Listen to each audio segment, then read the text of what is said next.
පාර්ශ්වයේ දොරටුව අතුරුදහන් වුණායින් පස්සේ තව ජීවත් වෙන ක්‍රමයක් තියෙනවා. ඒ අහගෙන ජීවත් වෙන එක.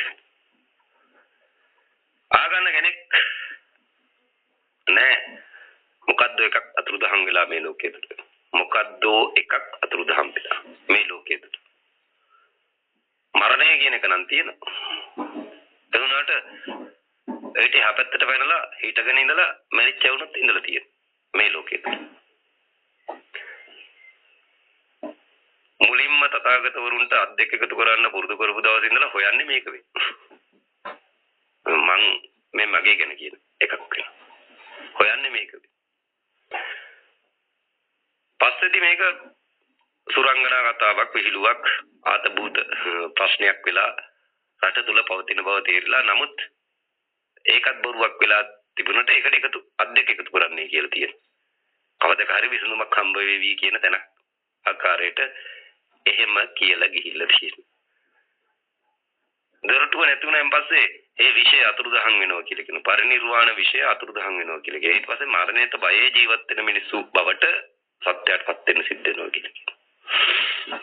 දොරටුව විවර වෙලා තියෙනවා නම් එකලට උපදින සියලු දෙනා වාසනාවන්තය කියලා කියනවා. දොරටුව වැහිච්ච ගමම්ම උපදින සියලු දෙනා අවාසනාවන්තය කියලා කියනවා. දොරටුව වැහිච්ච ගමම් දොරටුව පැවතිච්ච සමය හා සමාන සමයක් වැහිලා පවතිනවා. දොරටුව විවර වෙලා පැවති සමය හා සමාන කාලයක් වැහිලා පවතිනවා. මේ වැහිලා පවතින සමය තුල කවුරු හරි ඉපදුනොත් ඔහු අවාසනාවන්තයෙක් වෙනවා. ඔහු අවාසනාවන්තයෙක් වෙනවා. විවර වෙච්ච වැහිච්ච කාලය දෙකට බෙදලා ගත්ත කල ආපෞසරයක් දොරටු විවෘත කිරීමට හැකියාව තියෙනවා. ආපෞසරයක් දොරටු විවෘත කිරීමට හැකියාව තියෙනවා. කාලය කල්පය දීපය දේශය බලලා ස්වභාව ධර්මෙන් මේකේ ඉන්න කුමාරේ කසුරුව මේකේ ඉන්න කුමාරේ ස්වභාව ධර්මයෙන් හසුරුව සහම්පති හසුරුව මෙන්න මේයි සසරේ තෙර හොය එකෙක්වත් හොයන්නේ මේක ගොඩ බිමේ බල්ටි ගහලා අවසානට මූදට පනින්න වතුරට පනින්න බෙල්ල වෙලා දාගන්න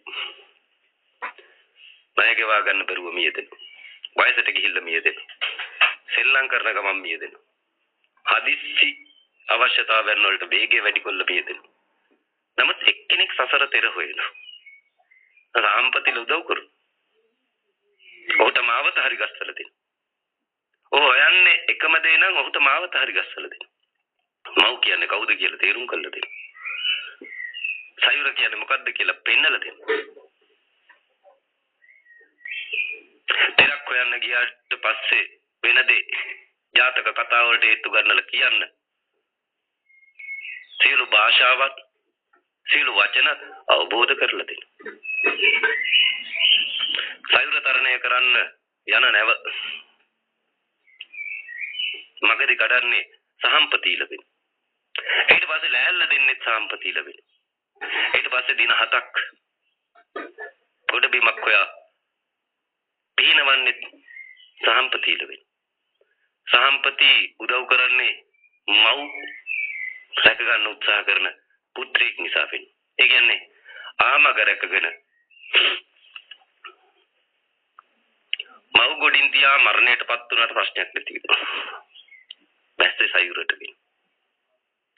මව් ගොඩින් තියලා උඹ අපෝ තනියෙන් බෝට්ටු හදාගෙන ඉකින් කඩාගත්තට කිසි ප්‍රශ්නයක් නෙවෙයි. උඹ මව් එක්ක ගියපු එකෙක් වෙනවා. එතකොට මව් සද්ධර්ම පුණ්ඩික සූත්‍රය වෙනවා. මව් කරේ තියාගෙන දින 7ක් පිනලා ඕනම කෙනෙකුට පරිනිර්වාණයට යෑමට හැකියාව තියෙනවා. එනමාවතද යනමාවතද දෙකම සද්ධර්ම පුණ්ඩික සූත්‍රය තුල තියෙනවා.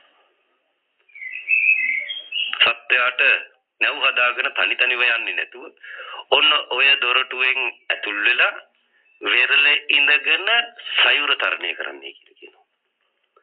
වෙරළේ ඉඳගෙන සයුර තරණය බහින්න එපා කියලා කියනවා. බෝට්ටු හදාගෙන බහින්න එපා කියලා කියනවා. බහින්න උඹලට හරි මව් ඉපදිලා නැහැ කියලා කියනවා. හරි මව සද්ධර්ම පුණ්ඩික සූත්‍රය වෙනවා. ඒක බේරාගත යුතු වෙනවා. ඒක ආරක්ෂා කරගත යුතු වෙනවා. ඒක ගොඩට නැවත රැගෙන ආ යුතු වෙනවා. කරේ තියාගෙන පීනන්නේ ඒක වෙන්නේ. සද්ධර්ම පුණ්ඩික සූත්‍රය තමයි මව් හැටියට කරේ තියාගෙන පීනිය යුතු වෙන්නේ. මහබෝසතාණන්. ඒ මව්වේ. ඒ ධර්මය පටබඳින විශ්වයේ ධර්මය පටබැඳීම සද්ධර්ම පුණ්ඩික සූත්‍රයේ අර්ථය වෙනවා. විශ්වයේ ධර්මය පටබැඳීම. විනාශ වීගෙන යනකොට පහළ වෙනවා. පහළ වෙලා එක්කෙනෙක් සයුර තරණය කළා ගොඩ බිමට ඇවිල්ලා වහින්න එපා කියලා කියන